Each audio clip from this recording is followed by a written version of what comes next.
Present మీరు screen పైన గమనిస్తుంటే నా దగ్గర ఆల్మోస్ట్ 2,70,000 ఉంది కదా, కానీ నేను 1 రూపీని కూడా యాడ్ చేయకుండా నా దగ్గర ఉంటున్న స్టాక్స్ ఆర్ హోల్డింగ్స్ నుంచి వాటిని ప్లెజ్ చేసి ఆ 2,70,000 ని కాస్త 48 lakhs కి ఎలా పెంచుకోగలిగాను అన్నది, ఆ ప్రాసెస్ ఎంటైర్ ప్రాసెస్ ఎలా ఉంటుందనేది జీరోదానే కాదు అప్ స్టాక్ అండ్ ఇతర బ్రోకింగ్ ప్లాట్ఫామ్స్ లో కూడా ఎలా ఉంటుందనేది నేను మీకు సింపుల్ గా ఇవాళ వీడియోలో ఎక్స్ప్లెయిన్ చేస్తాను. స్టాక్ మార్కెట్ లో మనం వడ్డీ లేని లోన్ ఆర్ వడ్డీ లేని మనీని మనం బ్రోకర్ దగ్గర నుంచి తీసుకోవచ్చు. యూజువల్ గా మన దగ్గర గోల్డ్ ఉంటున్నా, ఏదైనా స్థలం ఉంటున్నా, ఏదైనా ఇల్లు ఉంటున్నా దాన్ని తాకట్టు పెట్టి మనం డబ్బులు తెచ్చుకోవాలని చూసాం అనుకోండి, స్టార్టింగ్ చార్జెస్ కొంత కలెక్ట్ చేస్తారు అండ్ టైం టు టైం మన దగ్గర నుంచి వడ్డీని కలెక్ట్ చేస్తారు కదా. కానీ అదే మీరు స్టాక్ మార్కెట్ లో మీ దగ్గర ఉంటున్న స్టాక్స్ కానీ, మ్యూచువల్ ఫండ్స్ కానీ, sovereign gold bonds, liquid funds, liquid బీస్, వీటన్నిటిని మీరు తాకట్టు పెట్టి డబ్బులు తీసుకుంటుంటే బ్రోకర్ దగ్గర నుంచి స్టార్టింగ్ 30 రూపీస్ ప్లస్ జిఎస్టీఆర్ ఒక్కొక్క బ్రోకర్ ఒక్కొక్కలా స్టార్టింగ్ కొంత చార్జ్ చేస్తారు. తర్వాత మీకు ఎంతైతే వాళ్ళు డబ్బులు ఇస్తున్నారో దానికి ₹1 కూడా వడ్డీని మన దగ్గర చార్జ్ చేయరు. అండ్ ఇది most of the traders use చేసుకునే ఫెసిలిటీ అండ్ పర్సనల్ గా కూడా మేము యూస్ చేస్తున్నాం.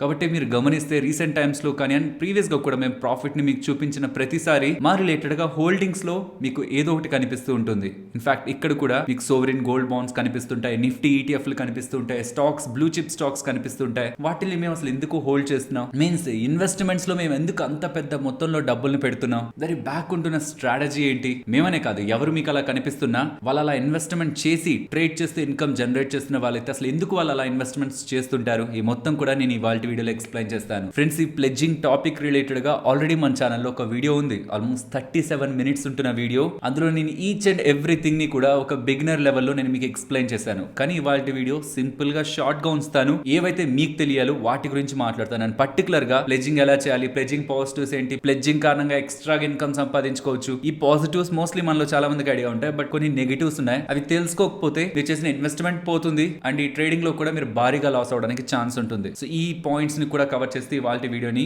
ఎండ్ చేద్దాం అనుకుంటున్నాను. వీడియో స్టార్ట్ చేసే ముందు ఇలా మా ద్వారా వస్తున్న ఈ కంటెంట్ మీకు వాల్యుబుల్ అని అనిపించి మేము అండ్ మా టీం మెంబర్స్ పెడుతున్న ఎఫర్ట్స్ ని ఎంకరేజ్ చేయాలనుకుంటే వీడియోని లైక్ చేస్తూ పెడుతున్న ఎఫర్ట్స్ ని ఎంకరేజ్ చేయడానికి ప్రయత్నించండి. సరే, ఫస్ట్ అసలు ప్లెడ్జింగ్ అంటే ఏంటి? ఫ్రెండ్స్, ప్లెడ్జింగ్ అంటే తాకట్టు పెట్టడం. స్టాక్ మార్కెట్ పాయింట్ ఆఫ్ వ్యూలో మాట్లాడుకుంటే మీ డీమ్యాట్ అకౌంట్ లో ఉన్న వాటిని తాకట్టు పెట్టి, లైక్ స్టాక్స్ కానీ or other than demat account మీరు బాండ్స్ ని హోల్డ్ చేస్తున్నారు అనుకోండి, సోవరిన్ గోల్డ్ బాండ్స్ ని హోల్డ్ చేస్తున్నారు, or liquid funds or active mutual funds or even మీ అకౌంట్ లో హోల్డ్ చేసిన ఈటీఎఫ్. సో స్టాక్స్ తో పాటు వీటిల్లో వేటినైనా మీరు లాంగ్ టర్మ్ కి హోల్డ్ చేస్తుంటే వాటిల్ని తాకట్టు పెట్టి బ్రోకర్ దగ్గర నుంచి డబ్బులు తీసుకునే విధానాన్ని ప్లెడ్జింగ్ అంటారు.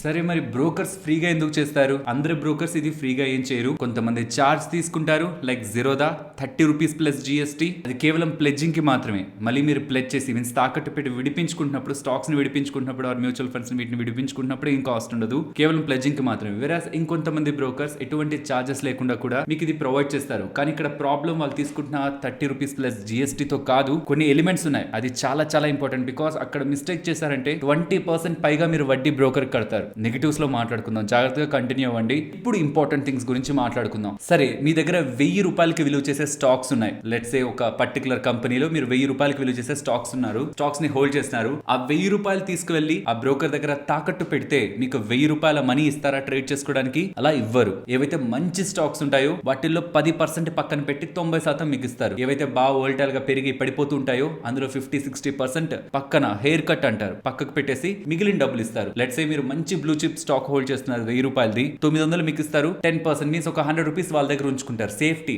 ఏమో 10% పడింది అనుకోండి, వాళ్ళు నష్టపోకూడదు కదా, అలా పక్కన పెడతారు. మీరు బాగా వోల్టైల్ గా ఉన్న స్టాక్స్ పెట్టుకున్నారనుకోండి, ₹1000 స్టాక్, అది 50% మీకు రిలీజ్ చేస్తారు, 60% మీకు రిలీజ్ చేస్తారు, మిగిలింది హెయిర్ కట్ గా పెట్టుకుంటారు. మరి నాకెలా తెలుస్తుంది ఏ స్టాక్స్ కి ఎంత హెయిర్ కట్ ఉందని? అది మీరు ప్లెడ్జ్ చేస్తున్నప్పుడే అక్కడ చూపిస్తారు. లేదు, ప్లెడ్జ్ చేసే వరకు కాదు, నేను ముందే చూడాలనుకుంటే నేను ఈ ఎక్సెల్ షీట్ ఒక లింక్ నేను మీకు కింద ఇస్తున్నాను. సో అక్కడ ఏ స్టాక్స్ రిలేటెడ్ గా ఎంతంత హెయిర్ కట్ మీన్స్ ఈ హెయిర్ కట్ పర్సంటేజ్ ఎంతైతే ఉందో అది బ్రోకర్ తన దగ్గర సేఫ్టీగా పెట్టుకుంటాడు. అలా వాళ్ళు పెట్టుకోకపోగా మీకు ఎంత మిగులుతుందో అంత ఇక్కడ మీకు కనిపిస్తూ ఉంటుంది.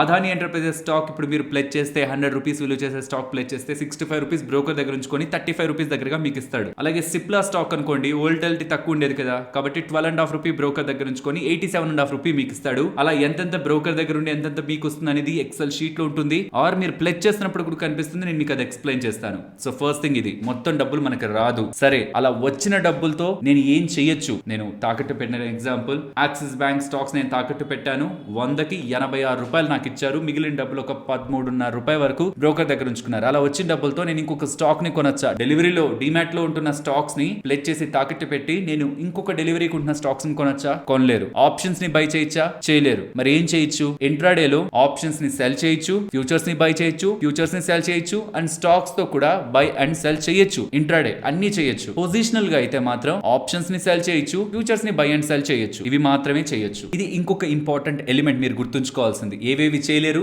స్టాక్స్ ని డెలివరీకి తీసుకోలేరు, ఒక డే కంటే ఎక్కువ క్యారీ చేయలేరు, అండ్ ఆప్షన్స్ ని ఇంట్రాడే కానీ పొజిషనల్ గా కానీ ఏమీ చేయలేరు. అండ్ ఇంకొక ఇంపార్టెంట్ ఎలిమెంట్, ఒక డే కంటే ఎక్కువ క్యారీ చేద్దాం అనుకుంటే మీరు పొజిషన్స్ ని, ఫ్యూచర్స్ ని బై చేయడం సెల్ చేయడం కానీ ఆర్ ఆప్షన్స్ ని సెల్ చేయడం కానీ ఏదైనా స్ట్రాటజీలో భాగంగా మీరు ఒక డే కంటే ఎక్కువ క్యారీ చేయాలనుకుంటుంటే దెన్ 50% మాత్రమే ఇలా ప్లెజ్ చేసి మీరు స్టాక్స్ కానీ మ్యూచువల్ ఫండ్స్ కానీ వీటిని తాకట్టు పెట్టిన డబ్బులు కేవలం 50% వాడాలి. ఇంకొక 50% మీ దగ్గర ఉన్న డబ్బులనైనా వాడాలి ఆర్ క్యాష్ కాంపోనెంట్స్ అంటారు, వాటినైనా వాడాలి. ₹1,00,000 మీరు నిఫ్టీ ఆప్షన్స్ ని సెల్ చేయాలనుకుంటున్నారు. సో టోటల్ గా ₹1,00,000 కావాలి. అండ్ అది మీరు పొజిషనల్ గా క్యారీ చేద్దాం అనుకుంటున్నారు, మోర్ దాన్ 1 డే క్యారీ చేద్దాం అనుకుంటున్నారు.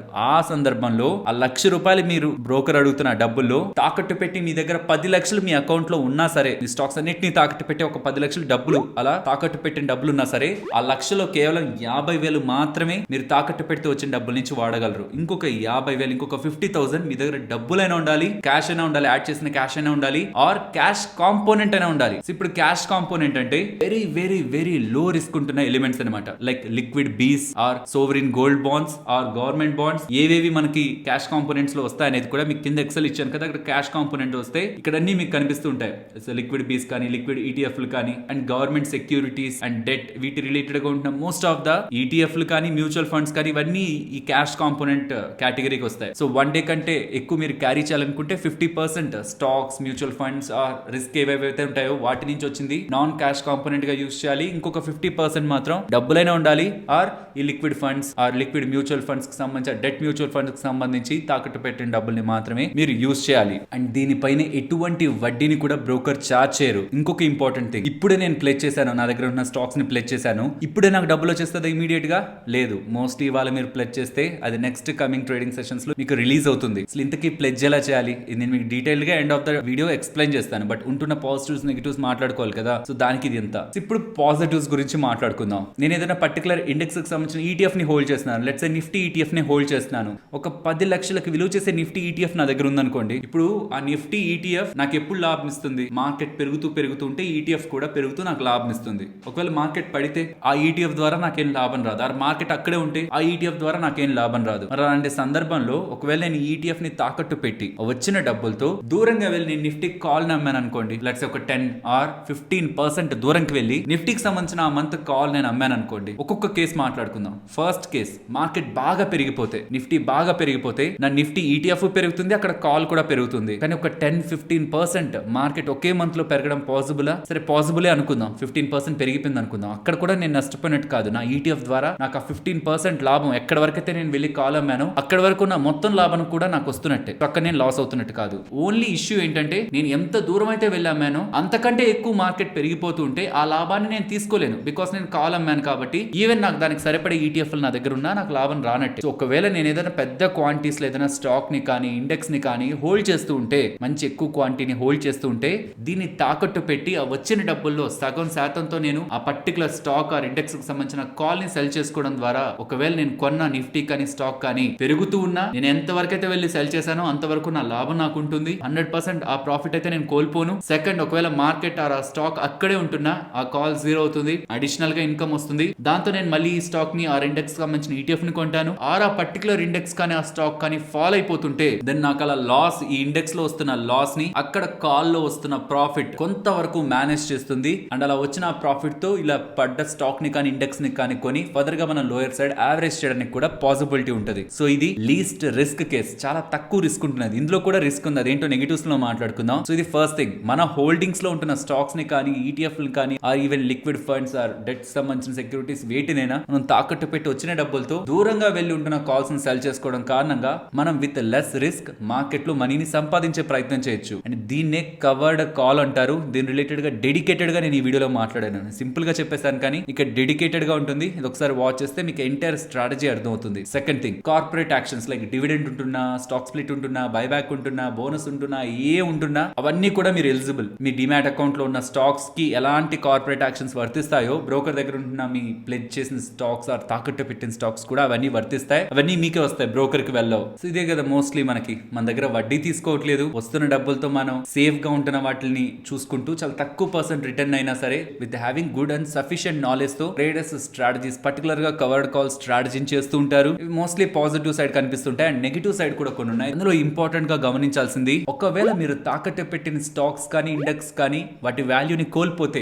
లెట్స్ సే మీరు 10 లక్షలకు సంబంధించిన నిఫ్టీ ETF ని 19,500 దగ్గర ఉన్నప్పుడు తాకట్టు పెట్టారు, 10% పక్కకు పెట్టుకున్నారు బ్రోకర్. 10 లక్షలు మీరు తాకట్టు పెడుతుంటే 10% పక్కకు పోయిందంటే 1 లక్ష పక్కకు పెట్టి మీకు 9 లక్షలు ఇచ్చారు ట్రేడ్ చేసుకోమని. దాంతో మీరు ఆప్షన్ స్ట్రాటజీస్ చేసుకుంటున్నారు ఆర్ కవర్డ్ కాల్ చేసుకుంటున్నారు. రానున్న రోజుల్లో నిఫ్టీ పడింది అనుకోండి, పెరిగితే ఏ ప్రాబ్లం లేదు, అక్కడ మీరు ప్లెడ్జ్ చేసిన వాటి వాల్యూ కూడా పెరుగుతుంటుంది, ఇంకా మీకు అడిషనల్ గా కూడా డబ్బులు ఇస్తారు పెరుగుతూ ఉంటే. అలా కాదు, పడుతుంది, మీకు బ్రోకర్ ఇచ్చింది 9 లక్షలు, బ్రోకర్ దగ్గర ఉన్న మార్జిన్ 1 లక్షే ఎప్పుడు 19,500 దగ్గర ఉన్నప్పుడు, మరి పడుతుందంటే మీరు ప్లెడ్జ్ చేసిన ETF వాల్యూ కూడా పడుతూ ఉంటే దాన్ని మీకు బ్రోకర్ ఇచ్చిన డబ్బులు బ్రోకర్ కి రిస్క్ కదా. కాబట్టి వాల్యూ మీరు ప్లెడ్జ్ చేసిన స్టాక్స్ ఆర్ ఇండెక్స్ ఆర్ ఏదైనా మీరు ప్లెడ్జ్ చేసిన వాటి వేటి వాల్యూ అయినా పడుతూ ఉంటే బ్రోకర్ మిమ్మల్ని అడిషనల్ గా అయినా ప్లెడ్జ్ చేయమంటారు. మీ దగ్గర ఉన్న ఇంకా వాటిని ప్లెడ్జ్ చేసి మేము మీకు ఏదైతే డబ్బులు ఇచ్చామో ఆ పర్సంటేజ్ ఏదైతే ఉందో 90% మీకు 10% మా దగ్గర మార్జిన్ ఆఫ్ సేఫ్టీ ఉంచుకుంటామని అది మెయింటైన్ చేయండి అని అడుగుతారు. మీరు మెయింటైన్ చేయలేని పక్షంలో అలా ఇంకా పడిపోతూ ఉండి మీరు అడిషనల్ గా ప్లెడ్జ్ చేయలేకపోతున్నారు ఆర్ ఫర్దర్ గా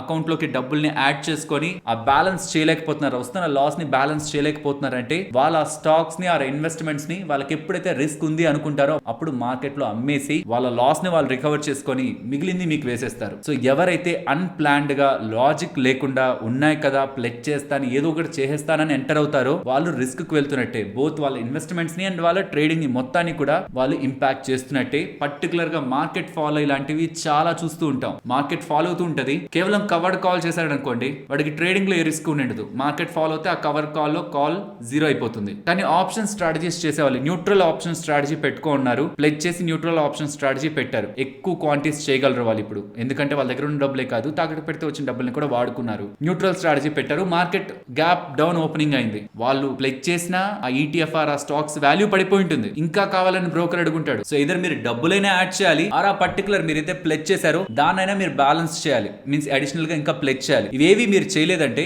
బ్రోకర్ తనకు సంబంధించి ఏదైతే మీరు తాకట్టు పెట్టారో తన దగ్గర ఉన్నాయో వాటిని మార్కెట్ లో అమ్మేస్తారు. అది ఒక లాస్, మీన్స్ మీరు ఇన్వెస్ట్మెంట్ చేశాక ఇండెక్స్ స్టాక్ పడితే అక్కడ ఒక లాస్ వస్తుంది. ఆ డబ్బులతో మీరు అడిషనల్ గా మీరు చేయడానికి కంటే ఇంకా ఎక్కువ ఆప్షన్స్ ని న్యూట్రల్ గా ట్రేడ్ చేసి మీకు అగైనెస్ట్ గా ఒక డైరెక్షనల్ గా వెళ్ళిపోతే అక్కడ కూడా లాస్ వస్తుంది. సో ఒక ప్లాన్డ్ గా ఒక రిస్క్ రివార్డ్ తో హెడ్జ్ చేసుకుంటూ క్లారిటీతో ట్రేడ్ చేసే వాళ్ళకి మాత్రమే ప్లెడ్జింగ్ ద్వారా లాభం. క్లారిటీ లేకుండా నా దగ్గర ఉన్నాయి అవి అలా వదలడం ఎందుకు, ఎక్స్ట్రా ఇన్కమ్ వస్తుంది కదా అని ప్లెడ్జ్ చేసి తాకట్టు పెట్టి రిస్క్ తీసుకునే వాళ్ళకి మాత్రం డెఫినెట్లీ అది ఒక డబుల్ ఎడ్జ్డ్ స్వార్డ్. లాభం వస్తే మంచిగానే ఉంటది, నష్టం వస్తే అకౌంట్ బ్లాస్ట్ అవుతుంది. సో రిస్క్ ను కూడా ట్రేడర్స్ అర్థం చేసుకోవాలి. ప్లెడ్జింగ్ లో కేవలం అలా ఉండిపోయే స్టాక్స్ అలా వదిలేయడం ఎందుకు, ప్లెడ్జ్ చేసి మంచిగా డబ్బులు సంపాదించుకోవచ్చు అని అనుకునే ముందు ఇది ఒక రిస్క్ కూడా ఉందన్న విషయం ట్రేడర్స్ గుర్తుంచుకోవాలి. ఇంకొక ఇంపార్టెంట్ ఎలిమెంట్, మీరు డబ్బులు కట్టాల్సి వచ్చినప్పుడు మీరు అకౌంట్ లోకి డబ్బులు ట్రాన్స్ఫర్ చేయకపోతున్నా ఆర్ మీరు ప్లెడ్జ్ చేసిన తాకట్టు పెట్టి డబ్బులు తెచ్చుకున్నారు, క్యాష్ కాంపోనెంట్ 50% మెయింటైన్ చేయాలన్నారు, మీన్స్ మీ అకౌంట్ లో డబ్బులు 50% ఉండాలి, 50% ఇలా ప్లెడ్జ్ చేసిన డబ్బులు తెచ్చుకోవాలి.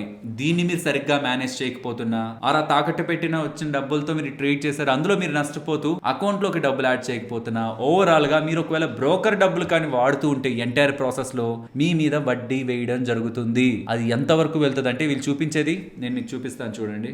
జిరోదా వాళ్ళు చెప్తున్నది 0.035% per day or 12.775% per annum మీ మీద వడ్డీ వేస్తారని చెప్తున్నారు. అండ్ ఒకవేళ వాడాల్సిన మార్జిన్ కంటే మనం ఎక్కువ మార్జిన్ వాడేస్తే బ్రోకర్ మనకి ఇంటిమేట్ చేస్తాడు, ఇలా ఎక్స్ట్రాగా మార్జిన్ వాడేస్తున్నారు, ఫండ్స్ నైనా యాడ్ చేయండి, పొజిషన్స్ నైనా తగ్గించుకోండి అని. సో కాబట్టి జాగ్రత్తలని తీసుకునే వాళ్ళకి మాత్రమే ఈ ప్లెడ్జింగ్ అనేది బెటర్ వర్క్ అవుతుంది. లేదనుకోండి చెప్పాను కదా డబుల్ ఎడ్జ్డ్ స్వార్డ్ ఇది. సరే ఇప్పుడు ప్లెడ్జింగ్ ఎలా చేయాలో తెలుసుకుందాం. ఒక్కొక్క బ్రోకర్ గురించి ఎక్స్ప్లెయిన్ చేస్తాను, బట్ ఒక ప్రాసెస్ ని క్లియర్ గా ఎక్స్ప్లెయిన్ చేస్తాను. ఇంకొక బ్రోకర్ రిలేటెడ్ గా ఎక్కడికి వెళ్ళాలి మీరు అన్నది మాత్రం నేను మీకు చూపిస్తాను. ఫస్ట్ జిరోదాలో ఫస్ట్ ఇక్కడ గమనించండి అవైలబుల్ మార్జిన్ ఎంత ఉంది, 2,70,000 దగ్గరగా ఉంది కదా. ఇది ఇప్పుడు మనం పెంచే ప్రయత్నం చేద్దాం. దీనికి సంబంధించి మన దగ్గర ఉంటున్న స్టాక్స్ కానీ ETF ని కానీ మ్యూచువల్ ఫండ్స్ ని కానీ దేన్ని ఒక దాన్ని తాకట్టు అయితే పెట్టాలి కదా. సో ఇక్కడ నా పర్సనల్ పోర్ట్ఫోలియోని మీరు గమనిస్తే ఇక్కడ 25 లక్షలకు సంబంధించి మీకు రెండు కనిపిస్తాయి. సో ఇక్కడ మీకు నిఫ్టీ బీస్ అంటే ఐడియా ఉంటుందని అనుకుంటున్నాను. నిఫ్టీకి సంబంధించిన ఇండెక్స్ ఉంటుంది కదా, నిఫ్టీ 50 ఇండెక్స్ ఉంటుంది కదా, దానికి సంబంధించిన ETF మనం ఈ వీడియోలో క్లియర్ గా మాట్లాడుకున్నాం. ఈవెన్ పైన ఉన్నది కూడా ఈటీఎఫ్. అది ఐసిఐసిఐ వాళ్ళకి సంబంధించిన లిక్విడ్ ఫండ్ కి సంబంధించిన ఈటీఎఫ్ అది. ఓకేనా? సో ఎందుకని 25 లక్షలు దీంట్లో 25 లక్షలు దాంట్లో ఎందుకు? 50 లక్షలతో కలిపి Nifty Bs are Nifty ETF నే కొని ఉండొచ్చు కదా. నేను మీకు స్టార్టింగ్ లో చెప్పాను కదా, ఒక స్ట్రాటజీ మనం చేయాలంటే 50% non cash component means risky ఉన్నవి stocks, mutual funds, ETF or active mutual funds ఇవి. ఇంకో 50% రిస్క్ తక్కువగా ఉన్నవి government security, liquid funds, liquid bees, sovereign gold bonds ఇవి దీని కిందకు వస్తాయి. సో దీని కింద ఉన్నది హాఫ్ ఉండాలి, దీని కింద ఉన్నది హాఫ్ ఉండాలి. కాబట్టి నిఫ్టీలో 25 lakhs, ఐసిఐసిఐ లిక్విడ్ ఫండ్ కి సంబంధించిన ఈటీఎఫ్ లో 25 lakhs. సో నేను ఒకవేళ 50 lakhs కి సంబంధించి నేను ట్రేడింగ్ చేద్దాం అనుకుంటుంటే ఇందులో సగం అందులో సగం, మీరు 10 lakhs కి సంబంధించి ట్రేడ్ చేద్దాం అనుకుంటుంటే ఇందులో సగం అందులో సగం, మీకు ఎందులో కంఫర్ట్ ఉంది అనుకుంటే నేను నిఫ్టీ బీస్ లో ఇన్వెస్ట్మెంట్ చేయండి, లేకపోతే ఐసిఐసిఐ లిక్విడ్ ఫండ్ లో ఇన్వెస్ట్మెంట్ చేయండి, లిక్విడ్ బీస్ లో లిక్విడ్ ఈటీఎఫ్ లో ఇన్వెస్ట్మెంట్ చేయండి అని చెప్పట్లేదు. Cash component, non cash component వీటి రెండిట్లో కూడా సగం సగం డబ్బులు ఉంటే వాటిని ప్లెజ్ చేస్తూ వస్తున్న డబ్బులతో మనం ట్రేడ్ చేస్తున్నప్పుడు మనకి ఏ ఇష్యూ ఉండదు. అలా కాకుండా నిఫ్టీ బీసే మొత్తం కొనేసి క్యాష్ ని పెట్టుకుందాంలే అకౌంట్ లో అనుకుంటే దాన్ని మీరు టైం టు టైం మేనేజ్ చేసుకోగలిగే క్యాలిక్యులేషన్స్ ని కూడా మీరు చేసుకోగలుగుతూ ఉండాలి. సో అలా ఇందులో 25 lakhs, అందులో 25 lakhs మెయింటైన్ చేస్తే ఈ రెండింటిని ఇప్పుడు ప్లెజ్ చేస్తాను. సో దట్ ప్రీవియస్ గా మన దగ్గర 2,70,000 ఉన్నది కాస్త ఎలా పెరుగుతుంది అనేది మీరు చూద్దరు. కానీ దానికోసం మన ప్రొఫైల్ దగ్గర క్లిక్ చేసి కన్సోల్ క్లిక్ చేయాలి. నెక్స్ట్ పోర్ట్ఫోలియో, హోల్డింగ్స్, కొంచెం డౌన్ సైడ్ స్క్రోల్ చేస్తే మీకు ఏ స్టాక్స్ మీ డీమ్యాట్ అకౌంట్ లో ఉన్నాయనేది కనిపిస్తుంటుంది. దాని దగ్గర డాటెడ్ గా కనిపిస్తుంది కదా, డాట్స్ గా, దాని దగ్గరికి వెళ్ళి క్లిక్ చేయండి. అందులో ప్లెజ్ ఫర్ మార్జిన్ ఉంది, అది క్లిక్ చేయండి. ఇక్కడ గమనించండి, మీరు నిఫ్టీ బీస్ ని కదా క్లిక్ చేశారు, సో అది ఇక్కడ పైన కనిపిస్తుంటుంది. అండ్ మీరు ప్లెజ్ చేస్తే ఎంత హెయిర్ కట్ వెళ్తుంది, నేను మీకు స్టార్టింగ్ లో చెప్పాను కదా, మీరు ప్లెజ్ చేస్తున్నప్పుడు కూడా తెలుసుకోవచ్చు ఎంత హెయిర్ కట్ మీకు వెళ్తుంది, ఎంత మీకు బ్రోకర్ ఇస్తాడని. సో అలా 100 rupees వాల్యూ ఉన్నది నిఫ్టీ బీస్ మీరు ప్లెజ్ చేస్తుంటే 8 rupees బ్రోకర్ దగ్గర ఉంచుకుంటారు ఫర్ ద సేఫ్టీ. బికాస్ 8% పడిపోతుంది ఒకే రోజు అని బ్రోకర్ అనుకోడు, సేఫ్టీ ఉంటదని. అదే మీరు కొన్ని స్టాక్స్ తీసుకున్నారు, అదాని స్టాక్స్ అని అనుకోండి, అవి ఎంతైనా మారుతూ ఉంటాయి కదా. కాబట్టి వాటిలో 60%, 70%, కొన్ని సార్లు అయితే మీ డీమ్యాట్ లో ఉంటున్న స్టాక్ కూడా మేబీ అసలు ప్లెడ్జింగ్ కి ఎలిజిబులే కాకపోవచ్చు. అది ఒక micro cap or penny stock అయి బాగా వోల్టైల్ గా మూవ్ అవుతున్నది. Mostly micro caps, small caps, కొన్ని పెనీ క్యాప్స్ మోస్ట్లీ కన్సిడరేషన్ లో తీసుకోకపోవచ్చు. కాబట్టి మీరు మా పరిస్థితి తీసుకున్నారు, ట్రేడర్స్ పరిస్థితి తీసుకోండి కొంతమందిది. ఈవెన్ వాళ్ళకి small caps or micro caps లో చాలా మంచి ఆపర్చునిటీ ఉంది అని కనిపిస్తున్నా ఆ స్టాక్స్ ని పెద్ద మొత్తంలో కొనలేరు, ఎందుకంటే ఆ కొన్న స్టాక్స్ ని ప్లెజ్ చేయలేం కాబట్టి. క్యాపిటల్ బ్లాక్ అవుతుంది, అది వెయిట్ చేయాలి మనం. అక్కడ కూడా మంచి వెల్తీ రిటర్న్ వస్తుందేమో, బట్ ఆ బ్రేక్అవుట్, ఆ మొత్తం సైకిల్ ప్లే అయ్యేంత వరకు అక్కడ ఉండాలి. కాబట్టి బ్లూ చిప్ స్టాక్స్ ఏవైతే మోడరేట్ రిటర్న్ ఇస్తాయో దాంతో మనం మనకి సంబంధించి పేపర్ ట్రేడ్ చేసి బెస్ట్ అనుకుంటున్న స్ట్రాటజీ ఏదైనా మంచిగా ఉంటే దాంట్లో కూడా మనం సంపాదించుకోవచ్చు అనే కాన్ఫిడెన్స్ ఉంటున్న వాళ్ళు blue chip stocks are index కి సంబంధించిన ఈటీఎఫ్ లో, లిక్విడ్ ఫండ్స్ లో, లిక్విడ్ బీస్ లో ఇన్వెస్ట్మెంట్ చేసి దాన్ని ప్లెజ్ చేసే ప్రయత్నం చేస్తూ ఉంటారు. సో ఇక్కడ ఎంత మీకు హెయిర్ కట్ వెళ్తుంది అనేది ఉంటుంది. అండ్ అక్కడ మీరు టిక్ చేయాలి, నేను టర్మ్స్ అండ్ కండిషన్స్ ని అగ్రీ చేస్తున్నానని క్లిక్ చేసి పైన మన దగ్గర 12,000 క్వాంటిటీ ఉన్నాయి కదా, ఇక్కడ నేను 1,200 క్వాంటిటీ పెట్టాను. 12,000 ఉంటే 1,200 పెట్టాను. సో నా మొత్తం వాల్యూ ఎంత, నేను ప్లెజ్ చేయాలనుకుంటున్న వాల్యూ ఎంత, అందులో 8% వాళ్ళ దగ్గర పెట్టుకోగా నాకెంత ఇస్తారు, కొలెటరల్ మార్జిన్ ఎంత రిలీజ్ చేస్తారు ఇక్కడే కనిపించేస్తుంది. సో మనకి ఎంత డబ్బులు అయితే కావాలో నాన్ క్యాష్ కాంపోనెంట్ నుంచో లేకపోతే క్యాష్ కాంపోనెంట్ నుంచో ప్లెజ్ చేస్తున్న దాన్ని బట్టి అంత డబ్బుల్నే మనం ప్లెజ్ చేయొచ్చు. ఇక్కడ క్వాంటిటీ ఎంటర్ చేస్తుంటేనే కనిపించేస్తుంది. సో ఇప్పుడు నేను 12,000 పెట్టేశాను అనుకోండి, నేను మొత్తం ప్లెజ్ చేస్తున్న వాటి విలువ 24,35,000. వీళ్ళు నాకు 8% పట్టుకోగా 22 లక్షల దగ్గరగా డబ్బులు నాకు రిలీజ్ చేస్తా అంటున్నారు. వన్స్ నేను సబ్మిట్ క్లిక్ చేస్తే ఇక్కడ చూడండి, ప్లెజ్ రిక్వెస్ట్ సక్సెస్ఫుల్ గా సబ్మిట్ అయింది అని వస్తుంది. అంటే కంప్లీట్ అయిపోయినట్టేనా? కాదు, దీనికి ఇంకొక ప్రాసెస్ ఉంటుంది, నెక్స్ట్ ప్రాసెస్ ఉంటుంది. అది తెలుసుకునే ముందు ఇది నాన్ క్యాష్ కాంపోనెంట్ కదా, ఇప్పుడు క్యాష్ కాంపోనెంట్ అయినా లిక్విడ్ ఈటీఎఫ్ ని కూడా ప్లెజ్ చేస్తున్నాను. సో నా దగ్గర ఎన్ని ఉన్నాయి, 2,500 క్వాంటిటీ ఉన్నాయి. సో నేను టోటల్ 2,500 క్వాంటిటీ పెడితే 25 లక్షలకు విలువ చేసే లిక్విడ్ ఈటీఎఫ్ నేను ప్లెజ్ చేస్తుంటే 10% హెయిర్ కట్ తీసుకుంటున్నారంటే 2.5 లక్షల దగ్గరగా నా దగ్గర నుంచి హెయిర్ కట్ తీసుకొని ఆ 25 లక్షలు 2.5 లక్ష పోను 22.5 లక్ష దగ్గరగా నాకు రిలీజ్ చేస్తా అన్నారు. దీనికి కూడా నేను ప్లెజ్ రిక్వెస్ట్ ని ప్లేస్ చేశాను. సో వన్స్ మనం ప్లెజ్ చేసాం, తాకట్టు పెట్టాం, ఆ రిక్వెస్ట్ పంపించాం అంటే ఇక్కడ లాక్ అయిపోతాయి. బికాస్ అది మన దగ్గర ఉంటున్నట్టు కాదు, ఇప్పుడు బ్రోకర్ దగ్గర ఉంటున్నట్టు. ఇంకా ప్రాసెస్ కంప్లీట్ అవ్వలేదు. ప్రాసెస్ కంప్లీట్ అయితేనే బ్రోకర్ సైడ్ వెళ్తుంది. బట్ మనం వన్స్ ప్రాసెస్ స్టార్ట్ చేసినా ప్లెజ్ చేసేసినా బ్రోకర్ దగ్గరికి పంపించేసినా లాక్ సింబల్ పడిపోతుంది మనకి. నెక్స్ట్ మీ మొబైల్ కి అండ్ మీ ఈమెయిల్ కి ఒక లింక్ వస్తుంది. ఫ్రెండ్స్ ఇది ఒక స్టాండర్డ్ లింక్, ఇది స్పెషల్ లింక్ కాదు, ఒక స్టాండర్డ్ లింక్. ఈ లింక్ కూడా నేను మీకు డిస్క్రిప్షన్ కామెంట్ సెక్షన్ లో ఇచ్చేస్తాను, అది సేవ్ చేసి ఉంచేసుకోండి. సో ఈవెన్ మీకు లింక్ రావడం లేట్ అవుతున్నా, కొన్నిసార్లు లేట్ అవ్వచ్చు కూడా, లేట్ అవుతున్నా ఇది యాక్చువల్లీ మీరు ప్లెజ్ క్రియేట్ చేసిన కొన్ని గంటలకు వస్తుంది. మీరు జస్ట్ ఈ లింక్ లోకి వెళ్ళి లాగిన్ అయి చెక్ చేసుకుంటుంటే మీకు అక్కడ కనిపించింది అనుకోండి, ప్రాసెస్ కంప్లీట్ చేస్తే ఇక మీ చేతుల్లో ఏం లేదు, బ్రోకర్ దాన్ని చూసుకొని మీకు డబ్బులు రిలీజ్ చేస్తాడు. సో ఇదర్ మీకు లింక్ మీ మెయిల్ కి వచ్చేంత వరకైనా వెయిట్ చేయండి, లేదు మీకు డౌట్ ఉంది అనుకుంటే ఈ లింక్ ఇస్తున్నాను ఇప్పుడు కామెంట్ సెక్షన్ లో, డిస్క్రిప్షన్ లో, సేవ్ చేసి ఉంచుకోండి, బుక్ మార్క్ చేసి ఉంచుకోండి. సో దట్ మీరు డైరెక్ట్ గా వెళ్ళి కూడా లాగిన్ అయ్యి మీరు ప్లెజ్ చేసిన స్టాక్స్ ని అథెంటికేట్ చేయొచ్చు. ఇది చాలా ఇంపార్టెంట్. ఒకప్పుడు ఏంటంటే బ్రోకర్ దగ్గర ప్లెజ్ చేస్తే చాలు, తాకట్టు పెడితే చాలు అవి బ్రోకర్ దగ్గరికి వెళ్ళిపోయి డబ్బులు మనకి ఇచ్చేసేవాళ్ళు. కానీ దాని తర్వాత సెబీ వాళ్ళు ఏం చేశారంటే ఇలా బ్రోకర్సే స్టాక్స్ ని వాళ్ళ ఓన్ గా వాళ్ళ డిమాట్ లోకి తీసుకునేస్తూ ఉంటే వాళ్ళు ఏమైనా మిస్యూజ్ చేస్తారేమో. కాబట్టి బ్రోకర్ దగ్గర మనం ఈవెన్ ప్లెజ్ రిక్వెస్ట్ పెడుతున్నా అల్టిమేట్ గా స్టాక్స్ బ్రోకర్ కి వెళ్ళాలంటే మనం ఓటీపీని ఎంటర్ చేయాల్సిందే. మన రిజిస్టర్డ్ మొబైల్ నెంబర్ కి వచ్చే ఓటీపీని సిడిఎస్ఎల్ పోర్టల్ నుంచి మనం అథెంటికేట్ చేయాల్సిందే. దీనికోసమే బ్రోకర్ మీకు ఈమెయిల్ పంపిస్తారు, మెసేజ్ పంపిస్తారు, లేదంటే మీరు ఈ లింక్ ని సేవ్ చేసుకుని ఈ పేజ్ కి వస్తారు. ఈ పేజ్ కి వచ్చాక ఈ పాన్ కార్డ్ నెంబర్ ని ఎంటర్ చేయండి. ఆర్ మీకు గుర్తుంటే మీ డిమాట్ అకౌంట్ నెంబర్, మోస్ట్లీ అది మనకు గుర్తుండదు కాబట్టి పాన్ కార్డ్ ని ఎంటర్ చేయండి. వన్స్ అలా మీరు లాగిన్ అయిన తర్వాత మీరు ఏ స్టాక్స్ ని ప్లెడ్జింగ్ కి పెట్టారనేది కనిపిస్తుంది. మనం ఏం పెట్టాం, ఒకటి నిపాన్ వాళ్ళకి సంబంధించిన నిఫ్టీ ఈటీఎఫ్, నిఫ్టీ బీస్ పెట్టాం, అవును కదా. నెక్స్ట్ ఇంకేం పెట్టాం, ఐసిఐసిఐ వాళ్ళకి సంబంధించిన లిక్విడ్ ఈటీఎఫ్ ని పెట్టాం. ఈ రెండు మనకు కనిపిస్తూ ఉంటాయి. లెట్స్ సే మీరు అక్కడ రిక్వెస్ట్ ని ప్లేస్ చేసేశారు, కానీ మీకు దాని తర్వాత నచ్చలేదు, ఒకటే ప్లెజ్ చేద్దాం ఇంకొకటి అవసరం లేదు అనుకున్నారు. ఇక్కడ రెండింటిని టిక్ చేయాల్సిన అవసరం లేదు. సో మీకు ఏదైనా బై మిస్టేక్ అక్కడ ఏదైనా ప్లెజ్ రిక్వెస్ట్ క్రియేట్ చేస్తుంటే ఇక్కడ ఈ రెండింటిని టిక్ చేయొద్దు. ఏది మీకు కావాలో దాన్ని టిక్ చేయండి. అక్కడ మీరు కరెక్ట్ గానే చేశారు, ఇక్కడ ఉన్న ప్రతిదీ మీరు ప్లెజ్ చేయాలనుకుంటుంటే పైన బాక్స్ క్లిక్ చేస్తే అన్ని టిక్ అయిపోతాయి. సో నేను క్లిక్ చేశాను, రెండు టిక్ అయిపోయాయి. జనరేట్ ఓటీపీ అని క్లిక్ చేస్తే మీ ఓటీపీ వస్తుంది. వన్స్ ఓటీపీని మీరు యాక్సెప్ట్ చేశారంటే ఇలా చేస్తే మీ ప్రాసెస్ మీరు కంప్లీట్ చేసినట్లు. దాని తర్వాత ఏం జరుగుతుంది, ఫస్ట్ ఈ స్క్రీన్ గమనించండి. Available cash 2,70,000. నేను కావాలనుకుంటే విత్ డ్రా చేసుకోగలిగేది, ఆర్ క్యాష్ రూపంలో నాకు ఇంకేదైనా డెలివరీ కొనగలిగేది కానీ, ఆప్షన్ బయింగ్ చేయగలిగేది కానీ, అది 2,70,000. కానీ కిందకు వచ్చి మీరు గమనించండి, కొలేటరల్ ఈక్విటీ ద్వారా 23 లక్షలు వచ్చింది, లిక్విడ్ ఫండ్స్ ద్వారా 22.5 లక్షల దగ్గరగా ఉంది. మీన్స్ నాన్ క్యాష్ కాంపోనెంట్ గా 23 లక్షలు ఉంది, క్యాష్ కాంపోనెంట్ గా 22.5 లక్షలు ఉంది. మొత్తం కలిపితే 45,93,000 టోటల్ కొలేటరల్ మనీ, తాకట్టు పెట్టిన డబ్బులు నా దగ్గర ఉంది. దానికి అవైలబుల్ క్యాష్ ప్రెసెంట్ ఎంత ఉంది, అది యాడ్ అయ్యి టోటల్ డబ్బులు ఎంత ఉంది అనేది పైన కనిపిస్తుంటది. సో ఎవరి అకౌంట్ అయినా మీకు పైన డబ్బులు కనిపిస్తుంటే దాని అర్థం అదంతా డబ్బులని కాదు. సో నెక్స్ట్ టైం ఇలాంటి ప్రొఫైల్ చూస్తున్నా కింద గమనించండి, అవైలబుల్ క్యాష్ వాళ్ళ దగ్గర డబ్బులు ఎంత ఉందని. దాని కిందకు వచ్చారంటే వాళ్ళు ఎంత తాకట్టు పెడితే ఆ డబ్బులు వచ్చింది అనేది కనిపిస్తూ ఉంటుంది. సో దట్ వాళ్ళు ఇన్వెస్ట్మెంట్ ద్వారా వాళ్ళ పర్టికులర్ స్టాక్ ఆర్ ఇండెక్స్ పెరుగుతుంటే అందులో నుంచి మనీ ఉంటుంది,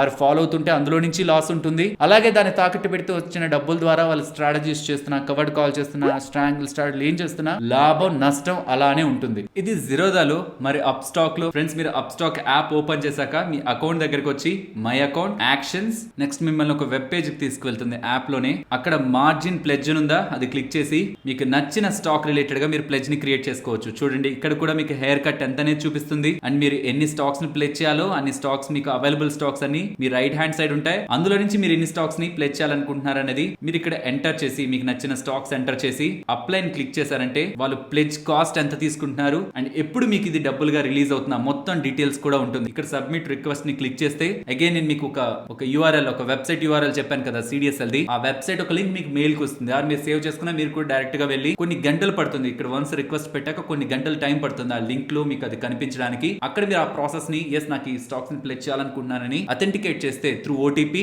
దెన్ అది మీకు బ్రోకర్ డబ్బులుగా రిలీజ్ చేస్తాడు. ఇది అప్ స్టాక్ లో. ఫైర్స్ లో యాప్ ఓపెన్ చేశాక ప్రొడక్ట్స్ అని కనిపిస్తూ ఉంటుంది. అందులో కొంచెం స్క్రోల్ చేస్తూ డౌన్ సైడ్ కి వచ్చారంటే ప్లెడ్జ్ అని ఉంటుంది. అక్కడికి వచ్చి మీకు సంబంధించిన హోల్డింగ్స్ మీరు ప్లెడ్జ్ చేయొచ్చు. అదే ఏంజల్ బ్రోకింగ్ లో యాప్ లో లాగిన్ అయ్యాక మీకు లాస్ట్ లో అకౌంట్ ఉందా, అది క్లిక్ చేయండి. అక్కడ డైరెక్ట్ గా మీకు స్టాక్ ప్లెడ్జింగ్ అని కనిపిస్తుంది. దాన్ని క్లిక్ చేసి మీరు హోల్డ్ చేస్తున్న stocks, mutual funds, ETF, bonds, వీటన్నిటి పరంగా SGB bonds, sovereign gold bonds, వీటన్నిటి పరంగా కూడా మీరు ప్లెడ్జింగ్ ని చేయొచ్చు. సో చెప్పిన ఇంపార్టెంట్ వీడియో లింక్స్ ని, కవర్డ్ కాల్ స్ట్రాటజీ కానీ, మరి మొత్తం ప్లెడ్జింగ్ రిలేటెడ్ ఒక డెడికేటెడ్ వీడియో చేశాను కదా, ఆ లింక్ కానీ అని ఉంటున్న ఇంపార్టెంట్ లింక్స్ ఏవైతే వీడియోలో చెప్పాను అవి, అండ్ ఎక్సెల్ షీట్ డేటా ఇస్తానని చెప్పాను ఆ లింక్ ఉంటుంది, అండ్ ఆ సిడిఎస్ఎల్ లింక్ కూడా ఇస్తాను. ఇలా ఉంటున్న ఇంపార్టెంట్ లింక్స్ అని మీకు డిస్క్రిప్షన్, కామెంట్ సెక్షన్ లో ఉంటాయి. ఒకసారి మీ ఫ్రీ టైమ్ లో గమనించండి. నేను మరొక ఇంట్రెస్టింగ్ వీడియోతో మళ్ళీ మీ ముందుకు వస్తాను. అంతవరకు టేక్ కేర్. జై హింద్.